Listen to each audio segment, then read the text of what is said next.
ऐसी अद्भुत अनोखी दुनिया खुलती है रंगमंच पर जैसे ही हम प्रवेश करते हैं और एक नया संसार हम रच लेते हैं। यह नाट्यशास्त्र इतना बड़ा ग्रंथ है, इतना विश्वकोशात्मक ग्रंथ है कि उस पर एक व्यक्ति का अधिकार होना तो असंभव है। मेरे जैसे व्यक्ति का तो उस पर अधिकार कैसे हो सकता है। जितना ही मैं उसका अध्ययन करता हूँ मुझे लगता है कि मैं कितना कम नाट्यशास्त्र को जानता हूँ। 8वीं 9वीं 10वीं शताब्दी के बाद विदेशी आक्रमण होते हैं और अनेक हमारे प्रस्थान नष्ट किए जाते हैं, पुस्तकालय जलाए जाते हैं, तो नाट्यशास्त्र की प्रतियां उत्तर भारत में नष्ट होती हैं, कुछ दक्षिण में बचती हैं। रसादृते कश्चिदर्थः प्रवर्तते। रस के बिना नाट्य में, कला के विश्व में कहीं पर कुछ भी होता ही नहीं है। जिसको मुहावरे में हम कहते हैं कि पत्ता भी नहीं कहीं खड़कता है, सब कुछ उसी में से निकलता है, उसी की ओर बढ़ता है और उसी में जाकर के विश्रांत होता है। तो आप देखिए पतंजलि कितने बड़े महान वैयाकरण हैं, आचार्य हैं। मेरे मन में सवाल आता है कि उनको क्या आवश्यकता थी कि वो ऐसा उदाहरण देंगे कि व्यंजनानि पुनः नट भार्यावत। व्यंजन जो है नट भार्या की तरह होते हैं।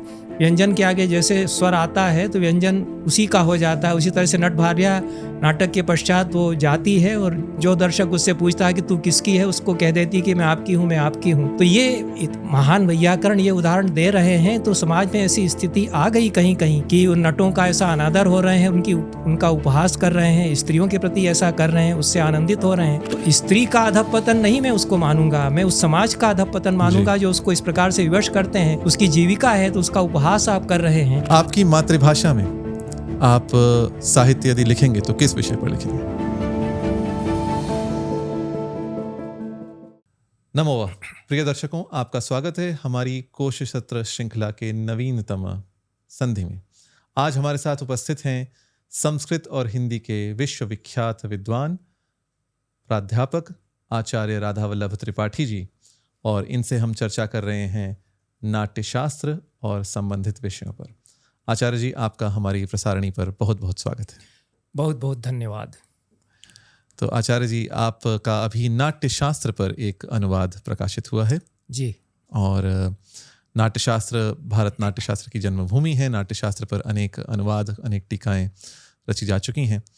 नाट्यशास्त्र में आपका प्रवेश कैसे हुआ, आपकी रुचि कैसे बढ़ी, और क्या केवल आपने इसमें अध्ययन अध्यापन ही किया है अथवा आपने रंगमंच पर नाट्य का अभिनय भी किया है? नित्यानंद जी, बहुत अच्छा प्रश्न आपने किया है। और नाट्यशास्त्र में मेरी रुचि का बीज वपन रंगमंच के कारण हुआ, रंगमंच से मेरे जुड़ाव के कारण हुआ। मेरे पिता संस्कृत के प्राध्यापक रहे, उसके पहले वे एक विद्यालय में अध्यापक और प्रधानाचार्य भी रहे। तो विद्यालय में अनेक गतिविधियां प्रवर्तित वे करते थे, उनमें से नाटक भी वे कराते थे। विद्यालय में जो विद्यार्थी थे वे तो नाटक करते ही थे, हम तो उसमें बहुत छोटे छोटे बच्चे थे, तो हमको भी कभी कभी वे मंच पर गाने के लिए या नाटकों में भाग लेने के लिए कहते थे। तो तब से रंगमंच पर कार्य करने में मुझे आनंद आता रहा है और रंगमंच में मेरी सक्रियता तब से ही रही है। विद्यालय में जब मैं रहा तो नाटकों में मैं भाग लेता था। विद्यालय में जो नाटक होते थे उनमें कई बार मैंने भाग लिया। महाविद्यालय में जब गया तो वहाँ भी हिंदी और संस्कृत के नाटकों में मैं भाग लेता रहा। मेरे पिताजी स्वयं संस्कृत के नाटक कराते थे जब वे महाविद्यालय में प्राध्यापक हो गए। भास का दूत वाक्यम उन्होंने कराया, क्या बात। मध्यम व्यायोग उन्होंने कराया। तो संस्कृत नाटकों का जो रंगमंच है, जो भव्यता है संस्कृत नाटक की और जो उदात्तता है, उससे मेरा परिचय मेरे पिताजी के कारण हुआ। और रंगमंच के प्रति एक तरह का आकर्षण मेरे मन में है कि एक ऐसी अद्भुत अनोखी दुनिया खुलती है रंगमंच पर जैसे ही हम प्रवेश करते हैं और एक नया संसार हम रच लेते हैं। यह मैंने बचपन में जान समझ लिया था। फिर मैं विश्वविद्यालय में आया तो दशरूपक पढ़ाया गया और संस्कृत साहित्य का, नाटकों का अध्ययन तो हुआ ही, साहित्य ही मेरा विषय था। उसमें भी मैं विश्वविद्यालय में भी नाटक स्वयं कराता रहा, स्वयं निर्देशित करके, क्योंकि वहाँ और कोई अध्यापक नहीं थे जो निर्देशन करें। तो अपने साथ के छात्रों को लेकर मैंने वेणी संहार का 3रा अंक किया। उसमें मैंने अश्वत्थामा का अभिनय किया था। लोग बड़े प्रभावित हुए क्योंकि अश्वत्थामा उसमें जिस प्रकार से आवेश में भर करके आता है, द्रोणाचार्य के निधन पर जिस प्रकार से वह कोपाविष्ट होता है, तो वो ब्राह्मणत्व जो है उसमें जो कोपाविष्ट दशा है उसको मैंने जिस तरह से उसमें दिखाया, लोग प्रभावित हुए। तो मेरे मन में नाटक के प्रति आकर्षण और रंगमंच के प्रति एक प्रकार की ललक जो उस समय पैदा हुई थी, उसके कारण बाद में यह प्रश्न आया कि हम जो नाटक कर रहे हैं उसका शास्त्र कहाँ है, क्योंकि नाट्यशास्त्र हमें कहीं भी पाठ्यक्रम में पढ़ाया नहीं गया। मैं अध्यापक हो गया तो उदयपुर विश्वविद्यालय से मैंने सेवा आरंभ की थी और वहाँ जो विभागाध्यक्ष थे आचार्य रामचंद्र द्विवेदी, उन्होंने कहा कि आपके नाटक में रुचि है तो यहाँ नाटक कराइए। तो मैंने वहाँ मध्यम व्यायोग कराया और शाकुंतल का 5वां अंक कराया। तो उस समय भी मेरे मन में ये प्रश्न था कि हम किस रंगमंच का शास्त्र हमारे पास है, कौन से रंगमंच का शास्त्र हमारे पास है जिसके अनुसार ये नाटक करा रहे हैं। हमें तो जो संस्कार मिले हैं पिता के या जो गुरुजन बताते हैं जी, और अपने प्रायोगिक अनुभव से हम नाटक कराते हैं। अभिनय दर्पण का अध्ययन था तब? नहीं, मेरा नाट्यशास्त्र का उस समय तक कोई विशेष अध्ययन था ही नहीं, केवल सुना भर था। तब मैंने स्वाध्याय से सागर आने के बाद नाट्यशास्त्र का अध्ययन करना आरंभ किया 1973 से, और कोई गुरु मुझे प्राप्त नहीं हुआ। बार बार पढ़ कर के समझने का प्रयास किया। उससे मुझे लगा कि यह तो एक अद्भुत रंगमंच का पूरा ग्रंथ है और कलाओं का ऐसा विश्वकोशात्मक ग्रंथ और कोई नहीं है। तब से नाट्यशास्त्र मेरे साथ रहा है। पिछले 55-60 वर्षों से इस पूरी मेरी विद्या यात्रा में नाट्यशास्त्र मेरे लिए एक आकर ग्रंथ के रूप में रहा है और उसका अध्ययन मैं करता आ रहा हूँ। मैंने उस पर ग्रंथ भी लिखे, नाट्यशास्त्र विश्वकोश मैंने तैयार किया, कुछ पुस्तकें मैंने नाट्यशास्त्र पर लिखी। नाट्यशास्त्र का मैं एक बड़ा संस्करण, समीक्षित पाठ वाला संस्करण तैयार करने का प्रयास कर रहा हूँ। मेरे पास 2 और पांडुलिपियाँ हैं, जितनी पांडुलिपियों का उपयोग किया गया है उनके अतिरिक्त, और जितने प्रकाशित संस्करण हैं उनसे मैंने पाठ मिला लिए हैं। अभिनव भारती पर आधारित टिप्पणियों सहित एक संस्करण में तैयार कर सकूं, ऐसा प्रयास मैं कर रहा हूं। तो कुल मिलाकर के नाट्यशास्त्र में जो मेरी गति मति है अपनी सीमाओं के बीच, उसकी यह थोड़ी सी कथा है। मैं यह मानता हूं कि नाट्यशास्त्र इतना बड़ा ग्रंथ है, इतना विश्वकोशात्मक ग्रंथ है कि उस पर एक व्यक्ति का अधिकार होना तो असंभव है। मेरे जैसे व्यक्ति का तो उस पर अधिकार कैसे हो सकता है। जितना ही मैं उसका अध्ययन करता हूँ मुझे लगता है कि मैं कितना कम नाट्यशास्त्र को जानता हूँ, और जितना अभिनव भारती को पढ़ता हूँ उतना ही कुछ खुलता है और फिर लगता है कि अभी तक हमने कितना कम समझा नाट्यशास्त्र को। तो कुल मिलाकर के मेरी अज्ञता की और अज्ञता का अंधकार दूर करने की कथा नाट्यशास्त्र की मेरी अध्ययन की कथा है। बहुत सुंदर। जी जी। भारत में नाट्यशास्त्र कुछ समय से उपेक्षित सा रहा है।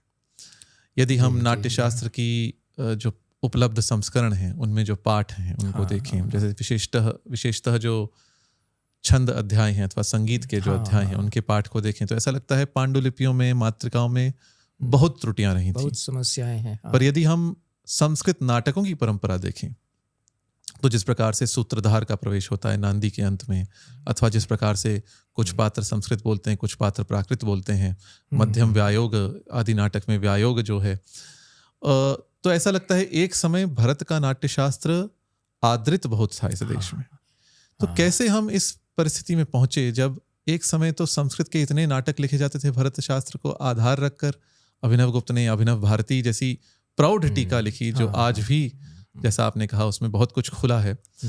और एक समय ऐसा आया जब नाट्यशास्त्र का कहीं अता पता ही नहीं रह गया। तो ऐसा ह्रास क्यों हुआ, ऐसी उपेक्षा क्यों हुई? ये बहुत विचारणीय प्रश्न है, और यह आपने ठीक कहा कि कालिदास के समय तक, शूद्रक के समय तक, विशाखदत्त के समय तक, भट्टनारायण के समय तक नाट्यशास्त्र बहुत हमारे साथ नाटक की यात्रा में, रंगमंच की यात्रा में एक आकर ग्रंथ के रूप में निरंतर बना हुआ है। और कोई भी नाटककार ऐसा नहीं है जिसको कि भरत मुनि के शास्त्र का समग्रता में बोध ना हो। कालिदास तो नाट्यशास्त्र में पूरी तरह से रमे हुए हैं, कहीं व्यक्त नहीं होने देते हैं कि उन्होंने नाट्यशास्त्र को कितना अपने भीतर पचा रखा है, और अतिक्रांत भी करते हैं। कालिदास की बड़ी प्रतिभा है, तो भरत मुनि को कई बार उत्तर देते हैं कि हम ऐसा करके दिखा देंगे। उसके भी मैंने उदाहरण दिए हैं कालिदास से। पर नाट्यशास्त्र से बड़ा गहरा जीवंत संवाद इन बड़े नाट्यकारों का बना हुआ है, और बाद में यह कुछ छूटता चला जा रहा है। ऐसा क्यों हुआ, ये एक जटिल प्रश्न है, और नाट्यशास्त्र की उपेक्षा का एक कारण नहीं बताया जा सकता, जो यह धीरे धीरे विस्मृत होता चला गया है उत्तर भारत में। इसके कई कारण हैं। एक तो कारण मुझे यह समझ में आता है कि विप्रकीर्णत्वात् जैसा कहा है। राजशेखर ने साहित्य विद्या का इतिहास बताया काव्य मीमांसा में 10वीं शताब्दी में। तो कहते हैं कि साहित्य विद्या के जो अलग अलग प्रकरण थे उन पर अलग अलग ग्रंथ आचार्यों ने लिखे, और ये उन ग्रंथों में चली गई कि रसशास्त्र पर नंदिकेश्वर ने लिखा, और छंदस शास्त्र पर पिंगल आदि ने लिखा, और अन्य जो अलंकार हैं उस पर इन्होंने लिखा, रीति पर इन्होंने लिखा। तो उसके अंत में ये सब बता करके वो कहते हैं कि इत्थम च विप्रकीर्णत्वात् सा किंचिदुच्छिजिदे। कुछ विप्रकीर्ण होने के कारण थोड़ा सा उच्छेद उस विद्या का हो गया। तो जो नाट्यशास्त्र में अनेक विद्याएं समा गई हैं। नाट्यशास्त्र ऐसा विश्वकोशात्मक ग्रंथ है कि उसमें संगीत शास्त्र का भी, सामगायन की परंपरा का जो संगीत शास्त्र है उसका पहला आकर ग्रंथ हुआ है, 7 अध्याय उसमें संगीत के हैं। वास्तुशास्त्र का पहला महत्वपूर्ण ग्रंथ हुआ है, पूरे अध्याय में है। और अभिनय कला का तो है ही है, नाट्य की संरचना, नाट्य विधान का तो ग्रंथ है ही। तो अनेक, ये काव्यशास्त्र का पूरा एक विवेचन 16वें अध्याय में, छंद शास्त्र का पूरा विवेचन 14वें 15वें अध्यायों में, रुदर जाति के जो अध्याय हैं संगीत में उनमें है। तो ये अनेक शास्त्रों पर प्रथम प्रामाणिक विवेचन होने से उनको उपजीव्य बना करके अलग अलग उन शास्त्रों पर ग्रंथ लिखे जाने लगे, तो वह उधर बिखर गया और संपूर्ण नाट्यशास्त्र का अध्ययन फिर किंचित नहीं किया जाने लगा, ऐसा हुआ। पर पूरी तरह से विस्मृत नहीं हुआ था, बना हुआ था। केरल में उसका अध्ययन करते ही थे। अन्य भी कारण उसके हैं। एक अन्य कारण जो रूढ़ धर्मशास्त्रीय दृष्टि है कि काव्यालापांश्च वर्जयेत, ऐसा कहा है। कहीं तो रंडा गीतानि काव्यानि यह भी कह दिया गया है, तस्मान न गायेन न नृत्येत, ऐसे भी निर्देश मिलते हैं। यद्यपि याज्ञवल्क्य ने तो कहा है कि ये नृत्य गीत वादित्र ये सब आवश्यक हैं, और विष्णु पुराण ने कह ही दिया कि शब्द मूर्ति धरस्यैते विष्णोरंशा महात्मनः। ये जो नृत्य गीत वादित्र आदि हैं और काव्य आदि हैं, ये तो विष्णु के अंश हैं, शब्द मूर्तिधारी विष्णु के ही अंश हैं। तो दोनों धाराएं रही हैं हमारे धर्मशास्त्र में। एक कह सकते हैं कि पुरातन पंथी दृष्टि है, शुद्धतावादी दृष्टि कह सकते हैं, या कट्टरतावादी दृष्टि कह सकते हैं, जो कि नाट्य को, संगीत को, नृत्य को हेय दृष्टि से देखती है। और बहुत सारे उसके उदाहरण आप स्वयं जानते ही हैं, महाभारत से लगा करके अनेक धर्मशास्त्रों में। उसके साथ साथ एक दृष्टि यह भी है कि ये समाज के लिए आवश्यक हैं, आनंद की धारा यह जो है चलती रहनी चाहिए, रचनात्मकता है इसमें। तो दोनों दृष्टियाँ रही उसमें। जब जब ये रूढ़ धर्मशास्त्रीय दृष्टि प्रभावी हुई तो नाट्यशास्त्र को पार्श्व में धकेला गया, उसको एक तरह से पार्श्व वह उपेक्षित होता गया।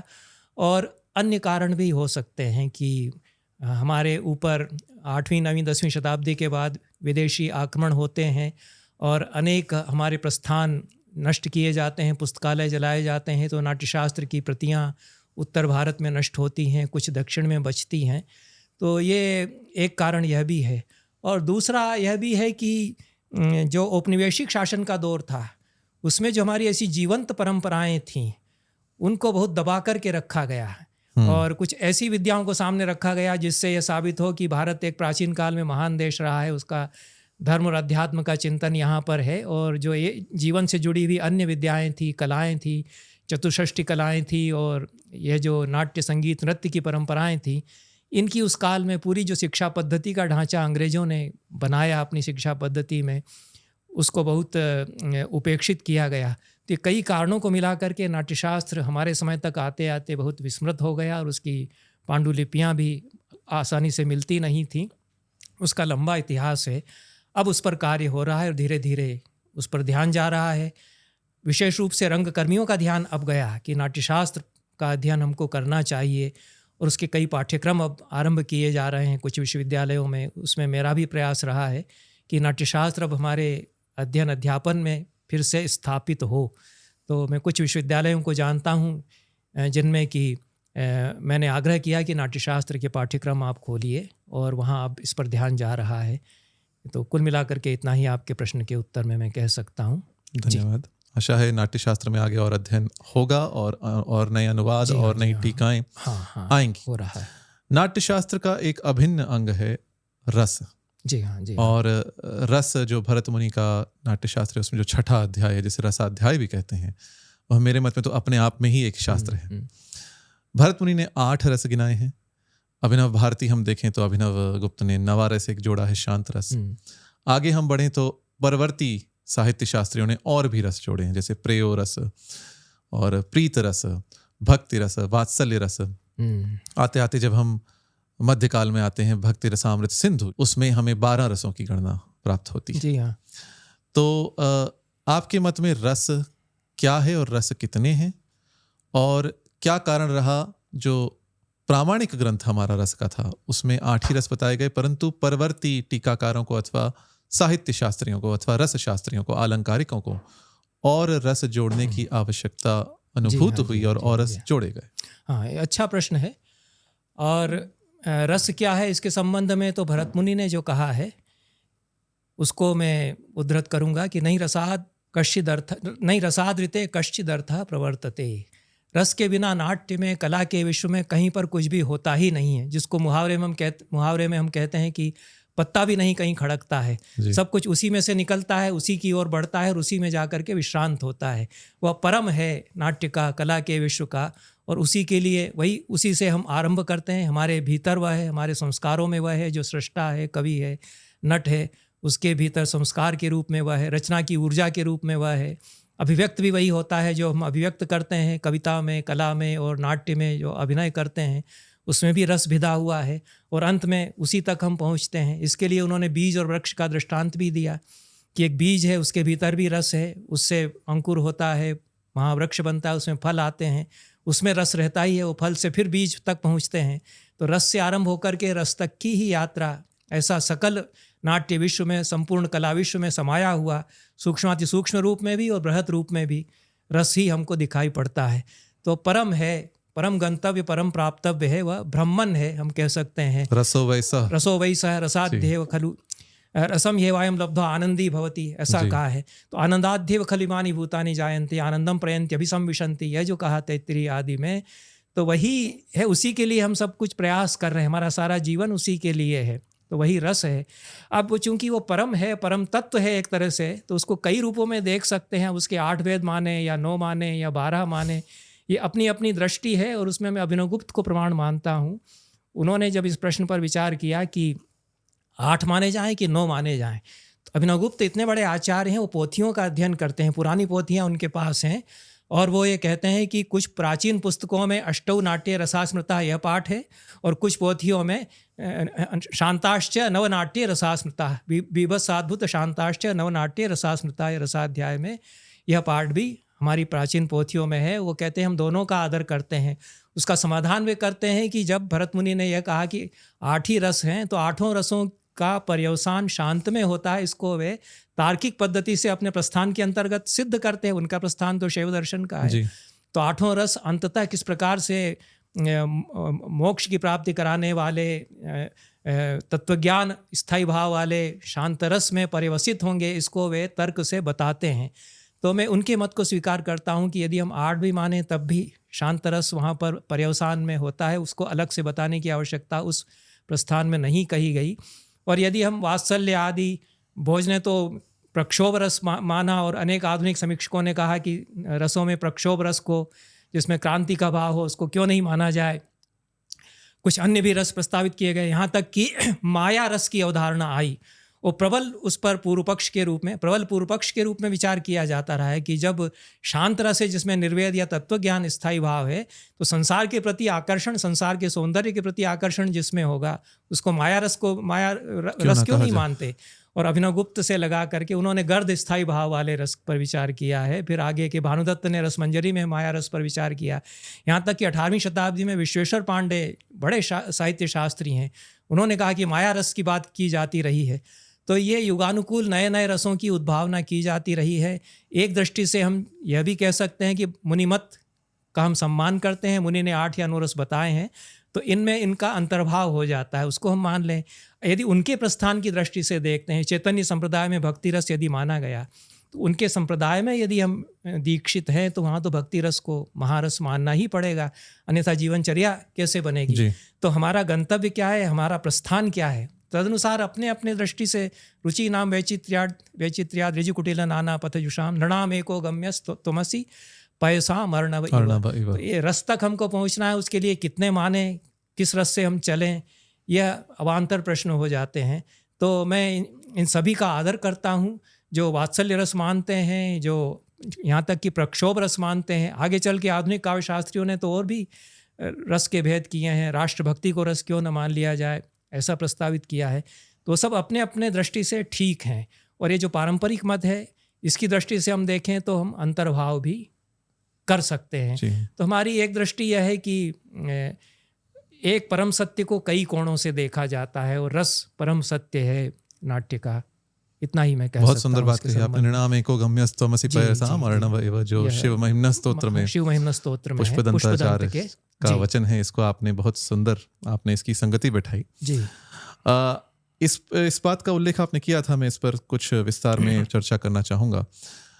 यदि हम रामायण देखते हैं, महाभारत देखते हैं, अथवा धर्मशास्त्र की परंपरा देखते हैं, तो यहाँ हाँ। नाट्य को कुछ हीन दृष्टि से देखा गया है। जैसे रामायण में जहाँ शैलूष का वर्णन आता है तो एक हीन भाव आता है। महाभारत में भी ऐसा वचन मिलता है। महाभारत में मैं उद्धृत करना चाहूँगा जो आश्वमेधिक पर्व में, और यह भगवान कृष्ण का ही वचन है युधिष्ठिर के प्रति, गायका नर्तकाश्चैव प्लवका वादकास्तथा कथका योधिकाश्चैव श्राद्धे नार्हन्ति सत्कृतिम। श्राद्ध में इनका सत्कार नहीं करना चाहिए जो गायक हैं, जो वादित्र हैं, अथवा जो कथक हैं, जो कथाकार हैं, उनका भी। जो कथक शब्द आजकल नाट्य के अर्थ में प्रयुक्त होता है, परंतु कथक तब कथाकार के रूप में था। ठीक है। और मनुस्मृति में भी वचन प्राप्त है, न नृत्येत अथवा गायेन न वादित्राणि वादयेत। दूसरी ओर भरत मुनि तो इसको सार्ववर्णिक वेद कहते हैं। हाँ, ठीक है। पंचम सार्ववर्णिक वेद कहते हैं। वे तो इसको भगवान शिव से प्राप्त, भगवान विष्णु से प्राप्त, ब्रह्मा से प्राप्त बताते हैं। तो ये विपरीत दृष्टि हमारे यहाँ दिखती है इतिहास ग्रंथों में और स्मार्त धर्मशास्त्र ग्रंथों में, और जो नाट्य की परंपरा तो इसको दिव्य ही बताती है। तो इनमें सामंजस्य कैसे बैठा था हमारी संस्कृति में, इस पर प्रकाश डालें। बहुत सुंदर प्रश्न है आपका, और इस पर विचार किया ही जाना चाहिए।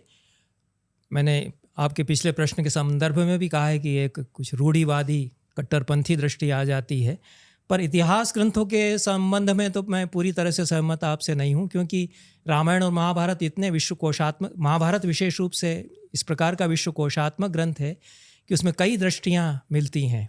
और नृत्य संगीत वरेण्य है जीवन में, यह भी दृष्टि वहाँ पर मिलती है।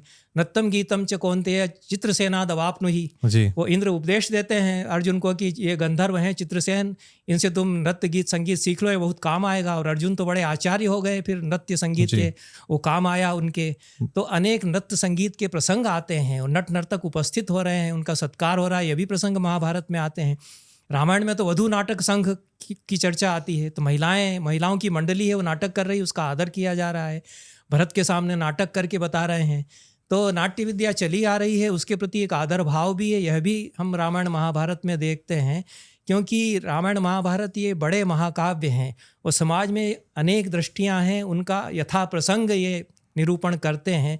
उसमें वाल्मीकि की दृष्टि क्या है और व्यास की दृष्टि क्या है, इस पर विचार करना चाहिए। तो वाल्मीकि तो स्वयं अभिनय ही करा रहे हैं रामायण का, कुशीलव वो नट हैं एक प्रकार से, वीरादिवीरसैर्युक्तम काव्यमेतदगायताम। रामायण और महाभारत दोनों ही आख्यान के रूप में प्रस्तुत की गई, और वो रंगमंच उससे बनता है, आख्यान का रंगमंच बनता है, क्योंकि उसको अभिनय करके गा के बताते हैं।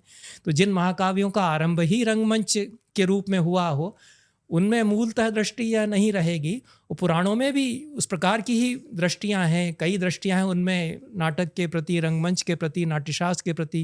क्योंकि अग्निपुराण में तो नाट्यशास्त्र के निरूपण के अनेक अध्याय हैं, और बड़ा जो इस दृष्टि से विश्वकोशात्मक ग्रंथ है पुराणों में, वो विष्णु धर्मोत्तर पुराण है। तो उसमें तो नाट्य संगीत नृत्य का ऐसा महात्म्य है, और मंदिरों में यात्रा कैसे होगी और कैसे नाटक खेले जाएंगे 1 सप्ताह तक, इस पर विस्तार से उसमें चर्चा है। तो रामायण महाभारत और पुराणों में ये जो दूसरी दृष्टि है, इसका भी प्रतिनिधित्व मिलता है।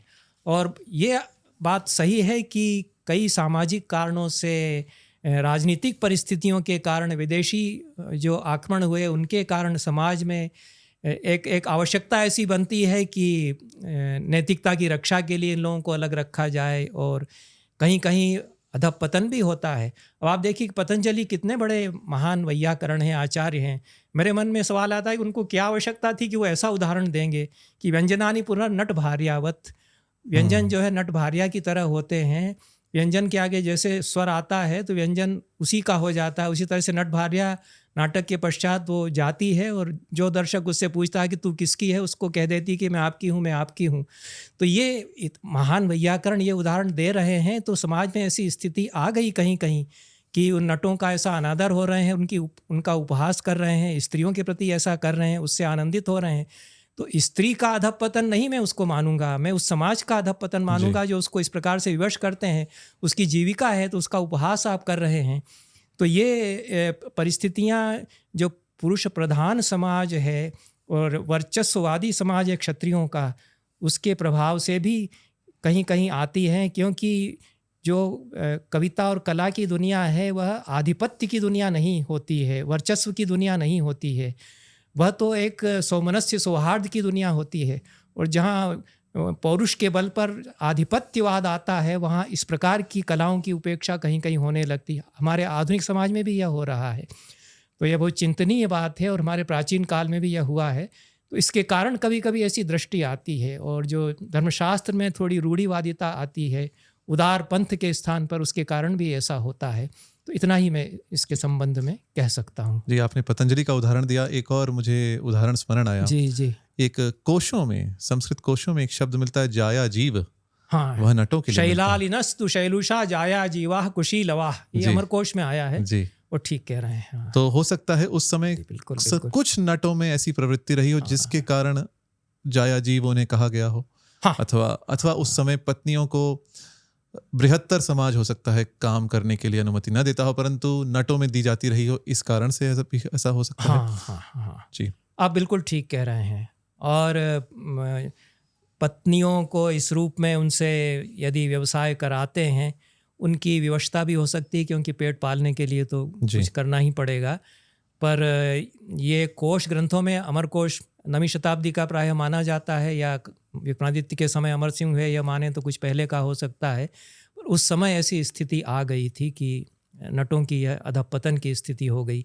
और कहीं कहीं नट स्वयं भी इस प्रकार का करते हों, यह भी हो सकता है। समाज में हर प्रकार के व्यक्ति रहते हैं, और प्रायः इस प्रकार के जो व्यवसाय हैं ये निम्न जाति के लोग करते रहे हैं, उनमें ये कलाएं खूब विकसित होती रही हैं, जिसका भरत मुनि ने नाट्य शाप में भी वर्णन किया है। जी। और ये बड़ा रुचिकर विषय है, क्योंकि मैं नाट्यशास्त्र पढ़ता हूँ, तो मेरे मन में एक प्रश्न ये आता रहा है कि उन्होंने पहले अध्याय में अपने 100 पुत्रों की सूची दी है। जी। पुत्र कहा है, लेकिन वो पुत्र उनके नहीं है, वो तो ब्रह्मचारी हैं और शिष्य ही हैं। हाँ, शिष्य हैं, वो शिष्य भी कहा है उनको। और उनकी सूची में जो नाम है कि उपानः पादुकौ, अभी क्या नाम है और कहाँ के ये लोग हैं। मुझे लगता है कि जहाँ से जो उनको मिले उसको उन्होंने संरक्षण दे दिया कि तुम लोग नाट्यवेद कम से कम सीखो, तो उससे उद्धार हो जाएगा।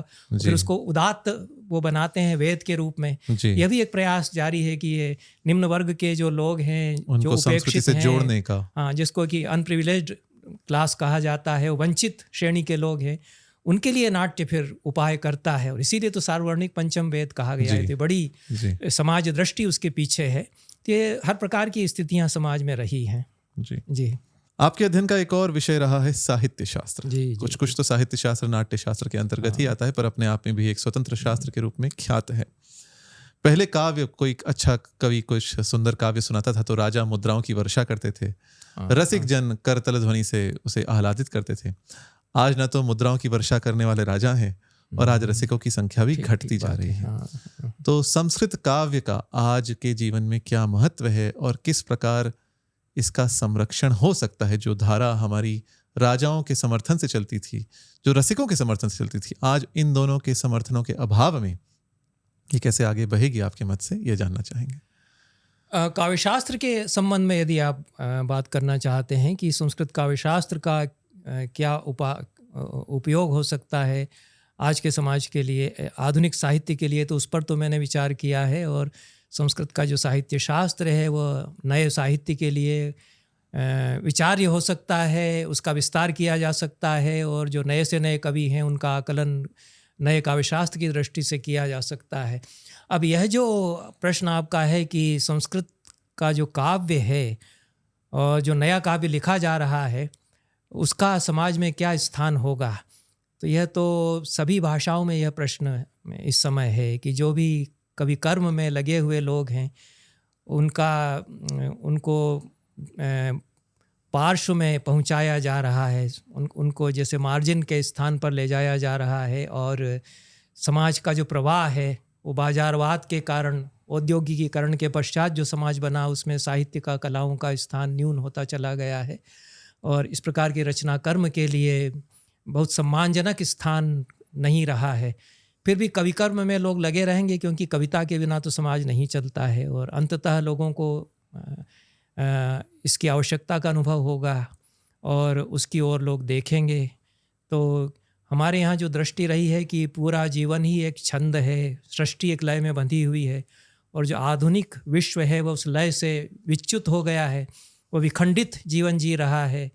तो सारा जो लय भंग हो गया है आधुनिक जीवन में, उसमें जब संपूर्ण को पाने की इच्छा होगी कि हम उस लय को, जो जीवन की लय हमसे छूट गई है, उसको हम फिर से पा सकें, तो नाटक की तरफ, रंगमंच की तरफ, कविता की तरफ लौटेगा समाज और उसकी तरफ देखना होगा। तो इसकी प्रवृत्तियाँ देखी जाती हैं कि लोग अब कविता की ओर देख रहे हैं। संस्कृत कविता भी जारी है, संस्कृत में अच्छी कविताएं लिखी जा रही हैं और वह धारा चलती रहेगी, तो उसका स्थान समाज में बना रहेगा। मैं उसको लेकर के निराश नहीं हूँ। उसको अर्थ प्राप्ति से जोड़ने की आवश्यकता इतनी नहीं है कि अर्थ उससे प्राप्त होगा या नहीं, क्योंकि वह अपनी मुक्ति के लिए और अपने आनंद के लिए जिन वस्तुओं की आवश्यकता हमको बनी रहेगी, उसमें से कविता एक है। चाहे संस्कृत में हम कवि कर्म करें, स्वांतः सुख के लिए, हाँ, अन्य भाषाओं में हम करें, उसकी तो आवश्यकता सदैव बनी ही रहेगी। तो इसलिए उसको समाप्त नहीं किया जा सकेगा और वह जारी रहेगी। जी जी, 100% की बात आपने कही। अब जैसे आपने संस्कृत से इतर भाषाओं की बात की, तो हिंदी कविता पर आते हैं। ऐसा प्रतीत होता है कुछ लोगों को कि आजकल के जो हिंदी कवि हैं, उन्होंने एक प्रकार से छंद शास्त्र की उपेक्षा की है। आजकल मुक्तक कविताओं का समय है और छंदोबद्ध कविता, विशेषतः हिंदी के मुख्य धारा के जो कवि हैं, उनमें इतनी अधिक प्रचलित नहीं है। क्या कारण है कि आज ऐसी स्थिति हिंदी कवियों की आ गई है? आज हमें जयशंकर प्रसाद, सूर्यकांत त्रिपाठी निराला, सुमित्रानंदन पंत, रामधारी सिंह दिनकर, सुभद्रा कुमारी चौहान, महादेवी वर्मा के स्तर के कवि आज इतने हो सकता है न मिले। इसका कारण क्या है? और अन्य भाषाओं में, संस्कृत से इतर जो अन्य भारतीय भाषा हैं, उनमें क्या स्थिति है? हाँ, यह बहुत विचारणीय प्रश्न है। एक बात तो यह है, आपने ठीक कहा कि परंपरा से विच्युत हुआ आधुनिक साहित्य, आधुनिकता की जो दौड़ है या आधुनिकता का जो प्रवाह है, और यूरोप के साहित्य का प्रभाव हमारी भारतीय भाषाओं के आधुनिक साहित्य पर जिस प्रकार से आया, तो जो छंदों की समझ थी पारंपरिक भारतीय जीवन में, जो एक अनपढ़ देहाती के भीतर भी दोहा सवैया कवित्व उसको उपस्थित हैं और उनकी लय उसके भीतर है, तो वह लय टूटी और जो हमारा छंदों का संस्कार है, उससे हमारे आधुनिक भाषाओं के जो लेखक कवि हैं उससे वे दूर होते चले गए। यह साहित्य के लिए बहुत अच्छा नहीं हुआ। पर पूरी तरह से मैं इसको सत्य नहीं मानता हूँ कि छंद पूरी तरह से अनुपस्थित हो गया है। और मुक्त छंद में भी यदि लिखा जा रहा है तो मुक्त छंद के जो समर्थ कवि हैं उनका छंदों का अभ्यास बहुत ही अच्छा है। निराला का आपने जैसे नाम लिया, तो मुक्त छंद का प्रवर्तन तो हिंदी में निराला ने ही किया। और उनकी जो पहली कविता थी, जिसको कि आचार्य महावीर प्रसाद द्विवेदी ने पहली महत्वपूर्ण कविता जो उनकी मानी जाती है, उसको इतने बड़े महान आचार्य हिंदी के समीक्षक थे, सरस्वती के संपादक, उन्होंने रिजेक्ट कर दिया था, जूही की कली। अब उसको पढ़ते हैं तो उसके भीतर कैसी अद्भुत लय है। विजन वन वल्लरी पर सोती थी सुहाग भरी, स्नेह स्वप्न मग्न तरुण कमल, तरुण कोमल अमल धवल जूही की कली। सोती थी जाने कैसे कहो प्रिय आगमन, वह नायक ने चूमे कपोल। इस तरह से जो प्रवाह में चलती है, निराला जिस तरह से इसको सुनाते थे, तो ऐसा अद्भुत आंदोलन होता था जब निराला अपने स्वर में इसको सुनाते थे।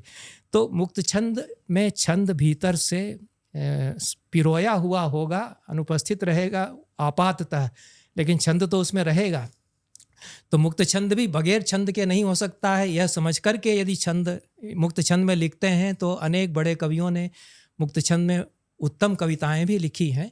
और यदि यह कहा जाए कि पंत, प्रसाद, निराला और महादेवी को मैं उसमें अवश्य जोड़ता हूँ, इनके बाद हिंदी में बड़े कवि नहीं हुए, तो यह तो मैं पूरी तरह से सत्य नहीं मानता हूँ। क्योंकि शमशेर बहादुर सिंह हैं, मुक्तिबोध हैं, केदारनाथ सिंह हैं, त्रिलोचन, शमशेर, त्रिलोचन और नागार्जुन, ये बृहत्त्रयी उनके बाद की मानी गई। और तीनों में छंद की समझ बहुत ही गहरी है, बहुत ही अच्छी पकड़ है तीनों को। एक तो गज़ल के छंदों की पकड़ है शमशेर को और त्रिलोचन को, और संस्कृत छंदों की जो समझ है त्रिलोचन की बहुत गहरी है। वो कवि भी वे बहुत गहरे हैं और उनको पूरी तरह से समझा अभी नहीं गया है, क्योंकि त्रिलोचन ने बहुत साहित्य लिखा है कविता में। तो शमशेर, नागार्जुन और त्रिलोचन, इन तीनों के बाद भी कई कवि हैं। होता कई बार यह है कि हमारे मन में एक छवि बन जाती है कि छायावाद का जो काल है वो एक उसके प्रति एक आकर्षण हमारे भीतर, उनकी भाषा अद्भुत अनोखा उन्होंने रचा है। विशेष रूप से प्रसाद का मैं बड़ा प्रशंसक हूँ, क्योंकि वे दिग्गज प्रतिभा के कवि हैं। वे कालिदास तक पहुँच जाते हैं, इतना उनका उर्वर प्रतिभा उनकी है। तो उसके प्रति हमारे मन में एक जो धारणा हो जाती है, तो वही सब अच्छा है ऐसा हम मान कर के चलते हैं। कुछ उपेक्षा बुद्धि के नयों में क्या बचा है, ऐसा हमारे मन में आ जाता है। पर मैं नई कविताएं पढ़ता हूँ, उसमें बहुत सारा मुझे ऐसा मिलता है जिस पर मैं बहुत भर्त्सना के स्वर में कहता हूँ कि हम कुछ अच्छे अखबार पढ़ते थे, उसमें अच्छे संपादकीय जो होते थे उनके वाक्यों को तोड़ करके 2 शब्द ऊपर एक पंक्ति में, 3 शब्द उसी वाक्य के अगली पंक्ति में और 2-3 शब्द उसी के अगली पंक्ति में लिख दिया जाए तो इन लोगों की कविता जो है वह बन जाती है। उसी स्तर की कविता इनकी है कि एक थोड़ा बहुत अच्छा गद्य, कई बार वह भी नहीं होता है तो अच्छे गद्य को ही तोड़ कहीं और लिख दें तो इनकी कविता बन जाती है। यह मैं उन पर ताना मारते हुए कहता हूँ, लेकिन उनमें भी कई बार अद्भुत कथन करने वाले कवि मिलते हैं। तो कविता तो जारी है, कविताएं तो लिखी जा रही हैं। हम यह नहीं कह सकते कि पंत प्रसाद निराला और महादेवी के बाद बड़े कवि नहीं होंगे। आज के तिथि में, आज के दिन में ऐसे स्तर के कवि हैं क्या? उनकी परीक्षा होना बाकी है जी। जो युवा कवि हैं अभी लिख रहे हैं, तो अपने समय में हम उनको पूरी तरह से, जब उनकी यात्रा कविता की बाकी है, उनमें से अब बहुत ज़्यादा लिखा जा रहा है, बहुत ज़्यादा छप रहा है, तो उसमें से अब कितना बहुत महत्वपूर्ण मिलेगा आगे, कितना स्थापित होगा कवि, उनमें से कौन से कवि अच्छे माने जाएंगे, यह नहीं कहा जा सकता। संस्कृत में भी यही स्थिति है, सभी भाषाओं में यह स्थिति है। और थोड़े जो पुराने आचार्य हो गए हैं 20वीं शताब्दी में, जैसे मैं रेवा प्रसाद द्विवेदी को कहता हूँ कि आचार्य परंपरा में भी आप अभिनव गुप्त, मम्मट और भामा दंडी, वामन की श्रेणी में ही उनको रखेंगे। इतना ही उनका चिंतन है उदात्त ऊंचा, और कवि के रूप में भी उसी प्रकार के वे हैं। और ऐसे और भी आचार्य मिल जाएंगे 20वीं शताब्दी में। तो इनका हमने थोड़ा बहुत आकलन अब कर लिया, क्योंकि अब ये दिवंगत भी हो गए और हमसे थोड़े से दूरी इनकी हो गई। और लोग इतने हमारे आसपास हैं और जो हमारे आसपास है वर्तमान है उसका हम पूरी तरह से आकलन अभी नहीं कर पाए हैं, आकलन उसका होना बाकी है। तो साहित्य में यह तो होता ही है। ये तो कालिदास को ही लग रहा था कि मुझे समझ नहीं पा रहे हैं, भास के सामने मेरी कोई कद्र ही नहीं है। और उन्होंने प्रश्न उठा दिया कि भास सौमिल्य कविपुत्र जैसे महान नाटककारों के नाटक हैं, तो इस नए कवि की जो कि लड़काई है इसका नाटक क्यों खेल रहे हैं? मालविकाग्निमित्रम जो उनका पहला नाटक है, उसमें पारिपार्श्विक के मुख से उन्होंने प्रश्न कराया, तब सूत्रधार के मुख से कहलवाया कि पुराणमित्येव न साधु सर्वम। तो यही मैं आज के साहित्य के संबंध में भी कह सकता हूँ कि पुराणमित्येव न साधु सर्वम, क्योंकि वहाँ पंत प्रसाद निराला जैसे दिग्गज महान कवि तो हैं, लेकिन बहुत सारे ऐसे छोटे छोटे कवि वहाँ भी हैं। और यहाँ भी वही बात होगी कि कुछ उभर करके आएंगे, बड़े यशस्वी कवि कहलाएंगे, जिसमें शमशेर और नागार्जुन और त्रिलोचन को तो मैं मानता हूँ। उनके बाद के कुछ कवि हैं जिनको कि अब जैसे कुंवर नारायण हैं, उन्होंने आत्मजयी नचिकेता के आख्यान पर वाजश्रवा के बहाने उन्होंने लिखा है। तो उसको पढ़ कर के हम देखते हैं कि कैसे उपनिषदों के तत्व चिंतन की तरफ कवि जा रहा है और उसको जिस तरफ से अपने समकाल से जोड़ करके कहने का प्रयास कर रहा है। तो ये संपन्न है, सभी भारतीय भाषाओं में ये हो रहा है। तो कविता की संभावनाएं चुकी नहीं हैं और समस्याएं जो आधुनिक जीवन की है उससे पूरा समाज कविता से दूर हो गया है। तो उन कवियों की परख उतनी नहीं हो रही है, उन कवियों को वैसा स्थान नहीं मिल रहा है, उन पर चर्चाएं उतनी नहीं हो रही हैं। यह भी एक पूरे भारतीय साहित्य में सभी भाषाओं की कविता के संबंध में कदाचित यह समस्या आ रही कि समाज को कविता से जोड़ा जाए। समाज जितना जुड़ेगा कविता से उतना ही कवि को भी लगेगा कि अब मुझे और संपन्न रूप में सामने आना चाहिए। इतना ही मैं कह सकता हूँ जी। हिंदी काव्य से अब हम हिंदी पत्रकारिता की ओर आते हैं कुछ दूर। जी। यदि आज मैं नवभारत टाइम्स उठाऊं जो मुंबई का संस्करण आता है और इसकी मैं ये समाचार के शीर्षक देखूं तो आधे शब्द अंग्रेजी के देवनागरी लिपि में लिखे रहते हैं। देवनागरी अंकों को तो जैसे तिरस्कृत ही कर दिया हो, अंग्रेजी के ही अंक लिखते हैं। और यदि हम टीवी पर समाचार देखें तो यही स्थिति है। अंग्रेजी शब्दों के बिना हमारे पत्रकार एक वाक्य नहीं बोल पा रहे हैं। तो जो हिंग्लिश बन चुकी है, हिंदी को हिंग्लिश बना दिया है। अंग्रेजी के शब्द जिनके लिए सुगम शब्द हैं हमारे पास, प्रचलित शब्द हैं हिंदी में, उनके स्थान पर भी अंग्रेजी के शब्दों का धड़ल्ले से प्रयोग करके अपनी ही मातृभाषा निज भाषा के शब्दों की उपेक्षा हो रही है। ये स्थिति बहुत चिंतनीय है। तो हिंदी पत्रकारिता के विषय में आपके क्या विचार हैं? किस प्रकार से हम इसमें कुछ परिवर्तन ला सकते हैं? जो ह्रास हुआ है, और ये एक शोध किया है एक यूके में एक अनुसंधाता हैं, उन्होंने तुलना की है समाचार पत्र जो आज से 20 वर्ष पहले छपते थे और आज छपते थे, उनमें ही बहुत अंतर आया है। इसके विषय में आप क्या कहना चाहेंगे? इसके विषय में मैं आपसे पूरी तरह सहमत हूँ कि ये भाषा का अधःपतन हमारा अधःपतन है, पूरे समाज के अधःपतन का यह सूचक है, क्योंकि भाषा हमारी पहचान है जी। तो जितनी परिष्कृत निर्मल हमारी भाषा होगी और जितना ही हमारी स्वात्म प्रतिष्ठा हमारी भाषा में है, उतने ही हम आत्म प्रतिष्ठ होंगे, उतना ही हम अपनी जड़ों से जुड़े हुए रहेंगे और अपने देश को समुन्नत बना सकेंगे। तो यदि भाषा हमारी खिचड़ी होती जा रही है और भाषा हमारी अनुत्कृष्ट होती चली जा रही है, तो हमारे अपने आत्मबल की हीनता का यह द्योतक है और इसका निवारण किया जाना चाहिए। इसका जिस रूप में जहाँ भी इसका प्रतिकार किया जा सके कि सामूहिक रूप से विरोध हो। जैसे मैं ऐसे अखबार पढ़ना पसंद नहीं करता जिनमें इस प्रकार की शब्दावली का प्रयोग, बहुत ज़्यादा खिचड़ी भाषा का प्रयोग होता है। अब विद्यार्थियों ने शुल्क जमा नहीं किया या विद्यार्थियों का शुल्क बढ़ाया गया, यह शीर्षक देना है, तो छात्रों की फीस बढ़ाई गई अमुक विश्वविद्यालय में। यहाँ तक तो मैं झेल सकता हूँ, क्योंकि शुल्क के स्थान पर फीस कहा है और वह चल पड़ा भाषा में। कई शब्द अन्य भाषाओं के हमारी भाषाओं में आ गए और उनका व्यवहार यदि होता है तो भाषा विकास करती है और अन्य भाषाओं के शब्द ग्रहण भी करती है। हमने साइकिल शब्द ले लिया, अंग्रेजी के कई शब्द हमने इस प्रकार के ले लिए। लेकिन अब अखबारों में ये शीर्षक आ गया, मैंने देखा कि स्टूडेंट्स ने फीस डिपॉजिट नहीं की। तो ये क्या है? ये बहुवचन भी हम अंग्रेजी का ले रहे हैं। बहुवचन भी अंग्रेजी का ले रहे हैं। अंग्रेजी में दूसरी भाषा के शब्द आते हैं तो बहुवचन अंग्रेजी का बनता है। हाँ, उसमें तो पंडित्स कहेंगे। पंडित शब्द अगर उन्होंने ले लिया है तो पंडितों नहीं कहेंगे, वो तो पंडित ही कहेंगे, पर हम अंग्रेजी का बहुवचन भी ले रहे हैं। तो हमारा मानक ये होना चाहिए कि अपनी भाषा का जो व्याकरण है उसकी पहचान बनी रहे, अपनी भाषा की जो संरचना है वह अबाधित बनी रहे, और जो शब्द खप गए हैं, जो प्रवाह में जनता में स्वीकृत हो गए हैं, मान्य हो गए हैं, उनको यदि हम प्रयोग करते भी हैं भाषा को दूषित किए बिना, तो उनका तो प्रयोग होता है, हो जाए। लेकिन जितनी भाषा हमारी परिष्कृत रहे उतना ही हमारे लिए उचित होगा, क्योंकि हमारी मुक्ति का उपाय यही है। हमारे यहाँ तो ये माना ही गया कि शब्द मुक्त हमें करते हैं और भाषा हमें ऊपर ले जाती है। तो जितनी स्वच्छ भाषा हमारी है, शुद्ध भाषा हमारी है, उतना ही हम भीतर से मुक्त होते हैं। तो समाज को, पत्रकारों को यह समझना चाहिए। यदि वे नहीं समझ रहे हैं तो ये पूरे समाज की जो दुर्गति हो रही है आधुनिकता के दौड़ में, और जो कुछ समाज में हो रहा है, राजनीति में हो रहा है, उसके कारण भाषा प्रदूषित हो रही है, उसका प्रतिबिंबन पत्रकारिता में और साहित्य में भी हो रहा है। साहित्य में भी कई समीक्षक कहने लग गए हैं कि इस प्रकार की भाषा तो आएगी, यह तो भाषा का सहज विकास है और अन्य भाषाओं के खूब सारे शब्द यदि आते हैं तो हम उनका प्रयोग करेंगे।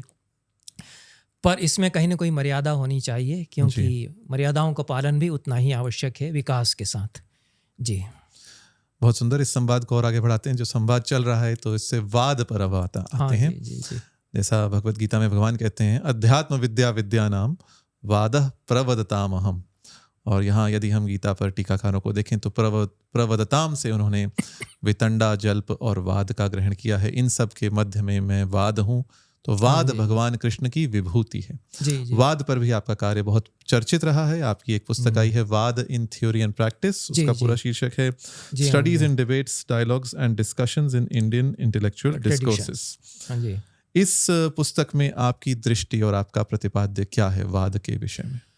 हाँ, मैंने जितना जो कुछ भी अध्ययन किया और लिखा भी, तो मैंने अपने लिए ही प्राय किया है कि मेरी समझ विकसित हो और मैं अपने भीतर मुक्त हो सकूं। तो मैं साहित्य शास्त्र पढ़ता रहा, साहित्य शास्त्र पर मैंने कुछ पुस्तकें भी लिखी हैं और नाट्यशास्त्र पढ़ता रहा। तो ये दोनों ही शास्त्रों का अध्ययन करते करते मुझे लगा कि इनमें वाद विवाद इनकी पूरी परंपरा में बहुत होता रहा है, संवाद भी बहुत होता रहा है। कि रस को लेकर के, जैसा हमने अभी चर्चा की कि 8 रस माने जाएं या 9 रस माने जाएं या फिर 12 रस माने जाएं या और भी अधिक रस माने जाएं, इस पर परस्पर विचार सम्मर्द हुए हैं और कहीं कहीं बहस होती रही है। और साहित्य शास्त्र में तो अनेक प्रकरणों पर बड़ी आलंकारिकों के बीच में, ध्वनिवादियों के बीच में वाद होता रहा है। तो सभी शास्त्रों में वाद का बड़ा महत्वपूर्ण स्थान है और बिना वाद के शास्त्र परंपराएं आगे नहीं बढ़ती हैं। तो मुझे लगा कि वाद क्या है इसको समझा जाए और वाद पर क्या सामग्री है। तो मैंने अध्ययन करना शुरू किया, मैंने पूरे एक योजना बनाई जो कार्य मैंने शिमला में रह कर के किया है। तो मुझे फिर यह प्रतीत हुआ कि संसार की सभी भाषाओं में मेरी दृष्टि में संस्कृत ही एक ऐसी भाषा है जिसमें बहस को लेकर खूब बहस की गई कि बहस कैसे होनी चाहिए। तो वाद को लेकर के भी वाद हुआ कि वाद कैसे करेंगे, और इस पर पुस्तकें लिखी गई कि धर्मकीर्ति ने वादन न्याय लिखा, उसके पहले गौतम ने वाद की कोटियाँ बताईं और वाद कैसे होगा इसको बता दिया। और फिर यह हमारे उदयनाचार्य ने कह दिया कि हम जो वाद करते हैं वह भी हमारे लिए ईश्वर की खोज का ही एक बहाना है। यास्क में कह दिया गया कि अब मंत्र दृष्टा ऋषि चले गए तो अब मनुष्यों के लिए कौन ऋषि होगा। तो उन्होंने कहा कि ऊह और अभ्यूह करो, ऊह और अभ्यूह के द्वारा ऋषित्व को फिर से प्राप्त कर लोगे। तो ये जो पूरी परंपरा है कि हम अपने भीतर तर्क करते हैं, उन्होंने कहा कि तर्क ही तुम्हारा ऋषि होगा, यास्क में उन्होंने कहा, और तर्क के साथ ऊह और अभ्यूह करोगे तो ऋषित्व को प्राप्त कर लोगे। तो ये जो तर्क की, वाद की परंपराएं चलती हैं और संस्कृत की शास्त्र परंपरा को इन्होंने जिस तरह से संपन्न बनाया है कि हमारी पूरी जो दर्शन की धाराएं हैं ये लगभग एक सहस्राब्दी तक इतनी ऊंचाइयों पर पहुंची क्योंकि बौद्ध नैयायिकों और जो वैदिक परंपरा के नैयायिक थे गौतम न्याय की परंपरा में, उनमें जबरदस्त वाद चलता रहा। तो एक दूसरे को काटने के लिए उन्होंने अपने शास्त्र को इतना तराशा, अपनी तर्क प्रणाली को इतना तराशा कि तर्क हम कैसे करें। तो वाद की प्रविधियां बहुत विकसित हुई और वाद कैसे किया जाए इस पर जितनी छानबीन गहरी हुई और वाद पर ग्रंथ लिखे गए। मैंने उसमें सूची भी दी है जिस पुस्तक का आपने उल्लेख किया है कि उसमें 15वीं शताब्दी में शंकर मिश्र वाद रत्नाकर लिखते हैं, धर्मकीर्ति के बाद और भी ग्रंथ लिखे जाते हैं, यहाँ तक कि 20वीं शताब्दी में शास्त्रार्थ विचार पद्धति, अच्छा, यह महामहोपाध्याय राजेश्वर शास्त्री द्रविड़ ने पुस्तक लिखी। तो प्राचीन काल में, वैदिक काल में ब्रह्मोद्य उसको कहते थे। तो ब्रह्मोद्य एक मंच था जहाँ पर कि प्रश्न उत्तर होते थे, चर्चाएं होती थीं ब्रह्मज्ञानियों के बीच में।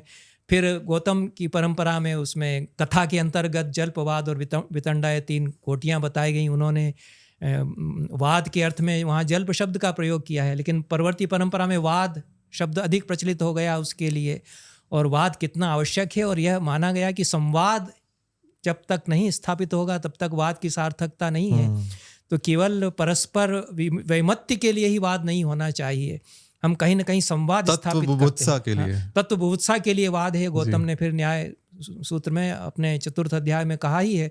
तो यह समाज के लिए कितना आवश्यक है। हमारे समय में वितंडा खूब हो रही है और जो संसद में होता है, दूरदर्शन पर जो बहस होती है, उनमें जितना कोलाहल किया जाए इसी पर सारा ध्यान केंद्रित हो जाता है। तो अब ये समझा जाना चाहिए कि वाद बहुत आवश्यक है समाज के लिए, लेकिन एक रचनात्मक सार्थक वाद कैसे हो कि उससे संवाद स्थापित हो सके, ये हमारे जो विचारक हैं उन्होंने ये दिखाया। और पूरी वाद की जो परंपरा है जो आगे तक चली आ रही है, दयानंद भी बहुत बड़े वाद के प्रतिष्ठापक रहे हैं और उन्होंने पूरी प्रविधि विकसित की, नए सिरे से पुनर्गठन किया कि अब शास्त्रार्थ कैसे होंगे, उसकी उन्होंने नियमावली बनाई और वो पूरे भारत में दिग्विजय करते हुए उसी प्रकार से घूमते रहे 20वीं शताब्दी में, जिस प्रकार से कि शंकर भगवत्पाद अपनी दिग्विजय यात्रा उन्होंने की है। तो विचारों के द्वारा हम मन को जीतते हैं दूसरों के, क्योंकि हम तर्क करते हुए संवाद स्थापित करते हैं। तो चाहे शंकर भगवत्पाद हों जिन्होंने कि अपने दर्शन के प्रचार के लिए केरल से कश्मीर तक सारे भारत में यात्रा की, या अन्य विचारक हों, लेकिन वाद उनके लिए, वाद की जो प्रणालियां हैं उनके लिए बहुत ही सहायक रही हैं। उनके द्वारा ही वे अपने दर्शन का, अपने मत का प्रचार कर सके हैं। तो यह वाद हमारे लिए बहुत ही आवश्यक है, आधुनिक समाज के लिए भी बहुत आवश्यक है। और मेरा उसमें यह भी कहना है कि जितना मैंने कर दिया उसमें आगे यदि युवा लोग करना चाहें तो वे वाद की जो कोटियां मैंने उसमें बताई हैं या चर्चा की है, वे तो सब पूर्व निर्धारित है, पूर्व के आचार्यों द्वारा बताई ही गई हैं।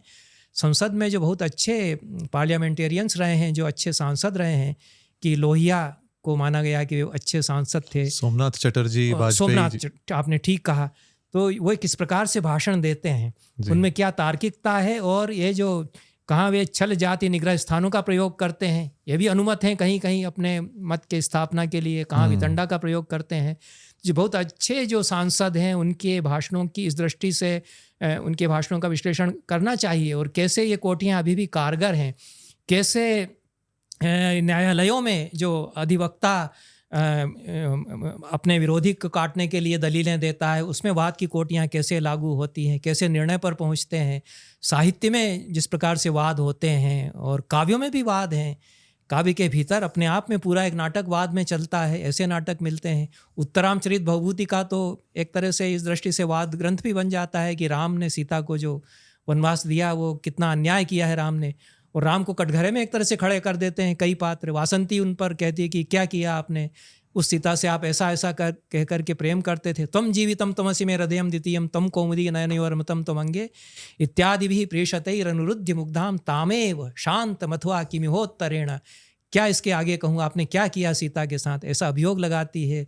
जनक अपने दामाद के लिए कहते हैं ऐसा, तो ये पूरा विचार चलता है, उसमें विवाद होता है कि राम क्या करते, राम की तरफ से कहने वाले भी पात्र हैं, को क्या करते ऐसी स्थिति में। तो ये साहित्य के ग्रंथों में, कालिदास के ग्रंथों में खूब संवादों में वाद चलता है। तो हमारा कोई भी जीवन का क्षेत्र ऐसा नहीं है, साहित्य, कला, संस्कृति के क्षेत्र में, न्यायालयों के क्षेत्र में, संसद में, जहाँ पर कि वाद का प्रयोग हम ना करते हों। तो इसको सार्थक रूप में यदि हम समझ लेते हैं तो हमारे लिए बड़ा उपयोगी हो सकता है कि वह जीवन निर्माण हमारा कर सकता है। इस दृष्टि से मैंने जो आपने जिस पुस्तक की चर्चा की है, उसके बाद मैंने एक पुस्तक और लिखी है, वो हिंदी में है, वाद और संवाद की भारतीय परंपराएं।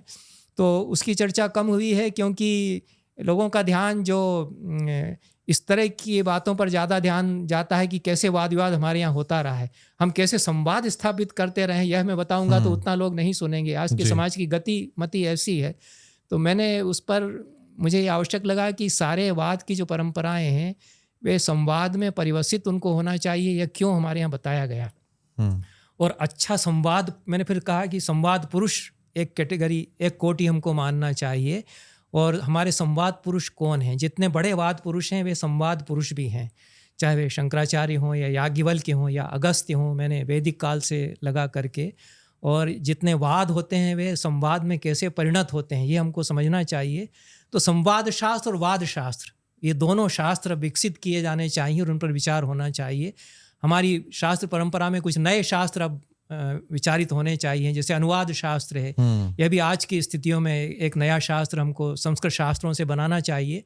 तो मैंने अनुवाद शास्त्र नाम से भी एक पुस्तक संस्कृत में लिखी है। और वाद शास्त्रम मैंने कारिका में संस्कृत में लिखना आरंभ किया था इस कार्य के बाद।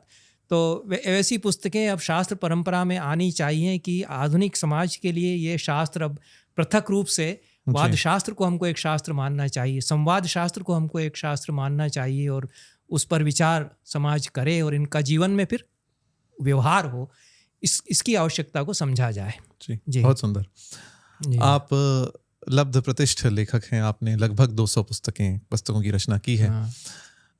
आपका साहित्यिक जीवन मुझे लगता है 50 वर्षों से चला आ रहा है। तो इतनी व्यस्तता के अतिरिक्त कुछ समय आपके पास बचता भी है? आप लेखन, अध्ययन, अध्यापन के अतिरिक्त मनोविनोद के लिए और क्या करते हैं, जितना भी सीमित समय आपको मिलता है? हाँ, समय बच जाता है, बहुत सारे में से कुछ बहुत सारा बच जाता है। ये होता है यो वही भूमा तत्सुखम। तो भूमा में से भूमा, फिर उसका कोई अंत ही नहीं है। तो समय तो अनंत है, उसमें से जहाँ जिसके लिए समय निकल आए मैं दे देता हूँ। अभी मैं बम्बई आया, आपने बुलाया तो आपके लिए तो आया हूँ, लेकिन मैं अपने बेटी और दामाद के लिए भी आया हूँ। वो यहाँ रहते हैं, सबसे छोटी बेटी और दामाद मेरे। तो मैं यहाँ 2 दिनों से हूँ, तो कुछ घंटे उनके साथ गपशप करता हूँ, बातचीत करता हूँ। वो लोग संगीत के हैं, संगीत में मेरी बड़ी रुचि है, तो उनके साथ बड़ी रुचिकर बातचीत होती है। फिल्में भी हम देख लेते हैं, ऐसा नहीं है। हमें जीवन में जितने भी आनंद के साधन हैं उनका उपयोग यदि निर्दोष भाव से किया जाए तो वो किया जाना चाहिए। तो मैं नाटक में, जैसा आपने अभी पूछा, तो मैंने बताया कि रंगमंच और नाटक में मेरी रुचि रही है। तो अवसर मिलने पर मैं अच्छे नाटक अभी भी देखने चला जाता हूँ। मैं आवश्यक समझता हूँ कि नाट्यशास्त्र में यदि मैं हूँ तो मुझे संस्कृत में यदि अच्छे नाटक हो रहे हैं तो उनसे जुड़ना चाहिए। तो मैं मुंबई में यहाँ गुजराती नाटकों की अच्छी परंपरा है। मुंबई में भी मैं देखने गया हूँ। जब मैं मुंबई में रहा तो पृथ्वी थिएटर्स में अच्छा नाटक कोई था, मैं देखने गया। बेटी ने कहा कि चलिए, अच्छा नाटक हो रहा है और अच्छे नाटक हो रहे हैं। और देखना चाहिए हमको, और हमको कट कर के नहीं रहना चाहिए। तो संगीत में मेरी रुचि है। अवसर समय होने पर मैं, यद्यपि यह तो आपने सत्य कहा कि समय कम निकलता है और अब कम होता जा रहा है समय, क्योंकि अब मैं जीवन के जिस पड़ाव पर आ गया हूँ तो मुझे लगता है कि अब कितना समय बचा मेरे पास, कितने साल में रहूँगा। वो काम बहुत सारे हैं तो लगता है कि इनको मैं निपटा लूँ। बहुत सारी योजनाएं मेरी हैं कि मैं नाट्यशास्त्र का ये संस्करण पूरा कर डालूँ, और उसके बाद भी कुछ योजनाएं मेरे सामने हैं, उनको मैं पूरा कर लूँ। लेकिन फिर भी मैं जीवन का जो आनंद है उससे वंचित कैसे रह सकता हूँ। और इसमें मेरी ऐसी संकीर्ण दृष्टि नहीं है कि पंडितों को इस सब में नहीं पढ़ना चाहिए। और मैं तो विवाहों में भी जाता हूँ, परिवार के साथ भी रहता हूँ, अपनी श्रीमती जी के साथ भी कभी कभी थोड़ी गपशप करता ही हूँ, उनके ताने सुनता हूँ, जो कुछ वो कहती है मैं पुष्प वर्षा मेरे ऊपर हो रही है ऐसा मान करके आप उनको ब्रह्म वाक्य मानते हैं, उनके आनंदित होता हूँ। जो कुछ वो कहें अच्छा है, मेरे लिए यही सुख है। गार्हस्थ्य सबसे बड़ा सुख है। हम अब कलिकाल में यह है कि आप पत्नी है, परिवार है, वो आपके साथ हैं, आपका साथ दे रहे हैं, ये जीवन का बड़ा आनंद है। यह मनु ने भी कहा है, हमारे धर्मशास्त्र के आचार्यों ने भी कहा है कि ये परम लाभ है अच्छी गृहस्थी का होना। गृहम गृहमित्याहुर गृहिणी गृहम उच्यते, यह तो कहा ही है। तो इन सब का साथ मुझे मिला है। मेरी बेटियां मेरे लिए बहुत ही स्नेहशील हैं, बहुत करती हैं मेरे लिए, और उनके साथ रहना मुझे अच्छा लगता है। जो विदेश में हैं उनके यहाँ भी मैं कभी कभी चला जाता हूँ, साल 2 साल में एक आध बार उनके पास जाता हूँ, भले ही वो विदेश में हो, वो यहाँ आ जाती हैं। तो घर परिवार का आनंद वह एक बड़ा आनंद है। और संगीत मेरे लिए दूसरा बड़ा अपने आप को परिपूर्ण बनाने का स्रोत रहा है। और शास्त्रीय संगीत में मेरी रुचि रही है। कुमार गंधर्व मेरे बहुत ही पसंद के गायक हैं। पंडित उनके निर्गुणी भजन बहुत पसंद हैं। निर्गुणिया भजन मुझे बहुत ही पसंद हैं, और निर्गुण निर्भय के गुण गाऊंगा। और जिस तरह से वो गाते हैं क्या कहना है। लेकिन मैं प्रसिद्ध है अवधूता जुगन जुगन हम जोगी। हाँ, जुगन जुगन हम जोगी। तो अब मैं पंडित जसराज को भी सुनता हूँ और दूसरे गायकों को भी सुनता हूँ। मैं केवल उसी तक सीमित नहीं रहता हूँ। एक बार मैं ओंकार नाथ ठाकुर को सुन रहा था, तो प्राय ऐसा होता नहीं है, लेकिन सुनते सुनते एकदम ऐसा लगा कि जैसे मैं पता नहीं कहाँ पहुँच गया। अनिर्वचनीय आह्लाद, जैसे कि मैं इस दुनिया में ही नहीं रहा। एकदम से ऐसी स्थिति मुझे हो गई। प्राय ऐसा होता नहीं है, लेकिन हो जाता है कभी। तो अब ये है कि कई बार कोई फिल्मी गाना सुन के भी ऐसा हो सकता है, ऐसा नहीं है। मेरे कुछ फिल्म के जो संगीत निर्देशक हैं उनमें मुझे पसंद के कुछ संगीत निर्देशक हैं। नौशाद मुझे बहुत पसंद है। मुझे अनिल विश्वास के जो कुछ गीत थे मुझे बहुत पसंद हैं। ऋतु आए ऋतु जाए सखीरी है, जो उन्होंने जिस तरह से बांधा है। मेरे बहुत सारे गायक हैं जो मुझे पसंद हैं, भले ही वो सुगम संगीत के हों, फिल्मी संगीत के हों। मुझे किशोर कुमार भी पसंद है, क्योंकि बहुत प्रतिभाशाली हैं वो। अद्भुत प्रतिभा है। हाँ, प्रतिभा का लक्षण यह है कि आप कह नहीं सकते कि कब क्या कर डालेगा ये व्यक्ति, कितनी ऊंचाइयों पर चला जाएगा, आप उसका प्राक्कलन नहीं कर सकते। तो राहुल देव वर्मन भी कुछ इस तरह के हैं। जैसे उनके पिताजी बड़े संगीतकार हैं, ठीक है, लेकिन प्रतिभा की जो उर्वरता है कि कैसे नए प्रयोग में कहाँ से क्या कर देंगे, ये उनमें ज़्यादा है। और ऐसे किशोर कुमार में जितने गायक हैं, भले ही वो महान गायक हों कि नहीं हो, ये मतलब नहीं है, लेकिन प्रतिभा ऐसी कि कब क्या कर डालेंगे आप नहीं कह सकते। वो शास्त्री भी गाएगा अगर, तो मन्ना डे जितना बढ़िया गाते हैं उनके साथ वो उतना गा लेगा। तो ऐसी प्रतिभा भले ही उसने सीखा ना हो, तो प्रतिभा स्वयं अपने आप को प्रशिक्षित कर लेती है। जो शिव दर्शन में कहा गया कि प्रतिभा अपना गुरु बन जाती है। तो प्रतिभा तो ईश्वर का अंश है। अब वो किसी में आ गया तो क्या करें उसमें, भले ही वो किशोर कुमार हो या राहुल देव वर्मन हो, तो मैं उसका आदर करता हूँ क्योंकि वो ईश्वर रूप है। तो ऐसे गायकों को भी मैं सुनता हूँ, मैं आनंदित होता हूँ। इसमें क्या कर सके, आनंद है हमारा, जहाँ से हमको मिल जाए। तो मैं फिल्में भी, अच्छी फिल्में देखता हूँ। और मेरे बेटी और दामाद जो यहाँ रहते हैं वो तो फिल्मों में भी संगीत देते रहे हैं, गाते रहे हैं। यद्यपि अच्छा संगीत वे लोग करते हैं। हिंदी की उत्कृष्ट कविताओं के उन्होंने संगीत तैयार किए हैं, पंत प्रसाद निराला आदि कवियों की, उनकी बड़ी योजना है इस तरह की। तो उनके साथ मैं जुड़ा हुआ हूँ। वो मुझसे भी कभी पूछते हैं इनके बारे में, तो मैं उनको परामर्श देता ही हूँ और उनके साथ बैठना होता है। तो जीवन में इस प्रकार से मैं पूरी तरह से टिड्ढाणा पंडित नहीं बन पाया, नहीं बना। मैं बहुत बड़ा शास्त्रज्ञ भी नहीं हूँ, मेरी सीमाएं हैं। मैंने किसी एक शास्त्र का उस प्रकार से महान पंडित से अध्ययन नहीं किया। काव्यशास्त्र मैंने अवश्य रस गंगाधर थोड़ा आचार्य प्रसाद जी से पढ़ा था, और व्याकरण किंचित मात्र मैंने पंडित राम प्रसाद त्रिपाठी जी से थोड़ा सा पढ़ा। वाक्य पदियम और सिद्धांत जो कौमुदी। संपूर्णानंद संस्कृत विश्वविद्यालय में हाँ, था। राम प्रसाद त्रिपाठी बड़े वैयाकरण जी। हैं और रेवा प्रसाद द्विवेदी जी साहित्य के बड़े प्रकांड पंडित हैं। तो कुछ दिन इनके साथ रह करके पढ़ना हुआ, वह भी जब मैं विभागाध्यक्ष था और मुझे लगा कि मुझसे छूट गया, मैं बड़े पंडितों से नहीं पढ़ पाया। मैं आधुनिक धारा में स्कूल विद्यालय और महाविद्यालयों में, शासकीय महाविद्यालयों में मैं पढ़ा, और जिस विश्वविद्यालय में मैं पढ़ा उसमें बहुत बड़े पारंपरिक पंडित तो नहीं थे। तो मैंने इन लोगों को बुलाया और 6 महीने के लिए कभी ये लोग आ गए। इतना स्नेह मेरे ऊपर इन लोगों ने रखा है। पंडित बद्रीनाथ शुक्ल जो काशी के महान नैयायिक हैं वो आ गए और वो न्याय पर पढ़ाते रहे। राम प्रसाद त्रिपाठी पढ़ाते रहे हमारे यहाँ आकर के। तो मैं बैठ कर के उनसे कभी कुछ पढ़ लेता था। तो किसी एक शास्त्र में मेरी शास्त्र पारावार पारंगत के रूप में गति नहीं हो सकी। कई शास्त्र में चंचू प्रवेश मेरा हुआ। तो कई कलाओं में इसी प्रकार से मैं घुसपैठ करता हूँ। और संगीत में ऐसा है कि अच्छी भैरवी कोई गा रहा है, अब भैरवी में कोमल गांधार, कोमल ऋषभ, कोमल देवत, कोमल निषाद होना चाहिए।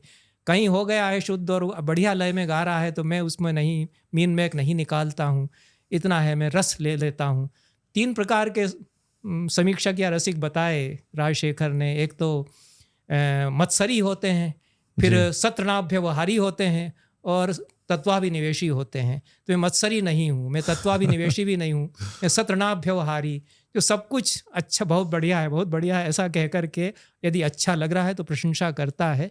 तो उस प्रकार की कई कलाओं में, संगीत में, फिल्मों में मुझे आनंद जहाँ जहाँ मिलता है मैं लेता रहा हूँ। तो आप सच्चित्त हैं और आपको ये राग आनंदित करते हैं। और राग की वस्तुतः परिभाषा ही यही है।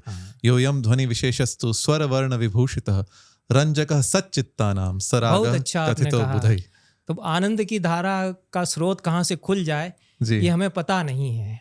कहाँ से एकाएक खुल जाएगा, तो वह जब खुलता है तो हम उसमें बैठ करके आनंद ले लेते हैं। उतना ही हम करते हैं।